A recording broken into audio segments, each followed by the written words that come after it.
ma doonaysaa in lagu wada jeclaado oo dadku ay ku farxaan aragtidaada iyo agjoogaaga mana doonaysaa inaad astaan u noqoto wanaagga kaliya waxa aad samaysaa sidan jooji dhaliisha iyo wax kastoo aad aragto inaad ka eegto dhanka xun oo aad dhaliisho taa beddelkeeda noqo qof wax kastoo uu arko ka eega dhanka wanaagsan ilaa aad arkayso dhanka xun ibni aadamku ma jecla inay arkaan oo ag joogaan dadka wax kasta dhaliila wax kastana ka bixiya faalada xun sidoo kale jooji hadallada xun ee aad ku hadlayso ee afkaaga ka soo burqanaya qofna ma daalacan karo waxa ku jira qalbigaaga laakiin qof kasta waxa lagu qiimeeyaa hadalka ka soo baxaya afkiisa haddii hadalka afkaaga ka soo baxaya uu noqdo hadal ka samaysan cuqdad iyo xumaan qof kasta waxa uu kugu qiimeynayaa inaad tahay qof xun laakiin haddii aad noqoto qof hadallo wanaagsan ku hadla oo hadalladaada ay jeclaystaan dadka dhagahoodu qof kasta waxa uu kugu qiimanayaa inaad tahay qof wanaagsan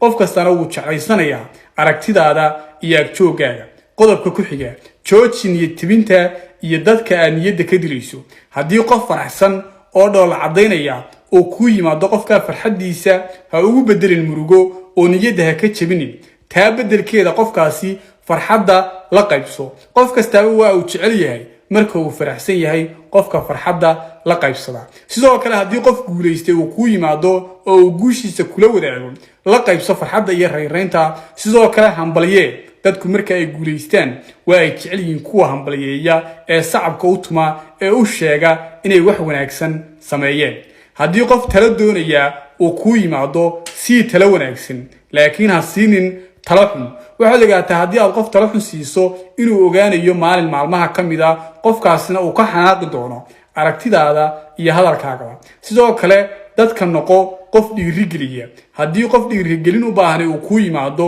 ku dhiirigeli waxa wanaagsan ha niyad jabinin sidoo kale qofka ha yaraysanin oo qofna ha ku odhanin waxaasi ma samayn kartid laakiin noqo qof dadka ku dhiirigeliya waxyaabaha wanaagsan haddii qof dhibaataysan oo murugaysan uu kuu yimaado qofkaasi ha ku wiirsanin oo ha ku jeesteesin ee noqo qofkaasi la dareen noqda oo murugada la qaybsada si wanaagsanna qofka dhibaataysan u dhageyso dadka waa uu ka jeclaan doonaa oo waa uu ka soo dhaweysan doonaa waayo ibni aadamku marka ay dhibaataysan yihiin kuwa sida wanaagsan u dhageysta dadka waa ay ka jecel yihiin oo waa ay ka soo dhaweystaan haddaba haddii aad noqoto qof dabeecadahan leh waxaad ogaataa in dadka oo dhami ay ku wada jeclaanayaan